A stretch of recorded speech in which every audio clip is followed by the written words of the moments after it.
সম্মানিত দর্শক, আসসালামু আলাইকুম। তো আজকের তারিখ হলো 2 আগস্ট 2026, রোজ রবিবার। কুষ্টিয়া জেলার ঐতিহ্যবাহী চৌরঙ্গি পেঁয়াজ হাট। তো এই হাটে পর্যাপ্ত পরিমাণ পেঁয়াজ আমদানি আছে। পেঁয়াজের দামও ভালো আজকের বাজারে। তো সকালের দিকে বাজার কম গেছিলো পেঁয়াজের।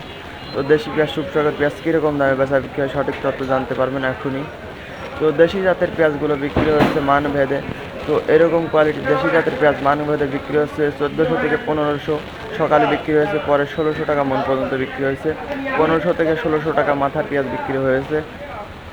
তো সুপসাগর জাতের পেঁয়াজটা বিক্রি হয়েছে 1200 থেকে 1300 টাকা মন। তো এই ছিল আজকে সর্বশেষ আপডেট ভিডিও। ভিডিওটি কেমন লাগলো, নতুন হলে অবশ্যই ভিডিওটি শেয়ার করে 10 জনকে দেখার সুযোগ করে দেবেন। আর কমেন্ট করে জানাবেন আপনাদের জেলায় পেঁয়াজ কীরকম দামে বেচা বিক্রি হচ্ছে। তো প্রতিনিয়ত বাজার জানতে অবশ্যই ফলো করতে ভুলবেন না।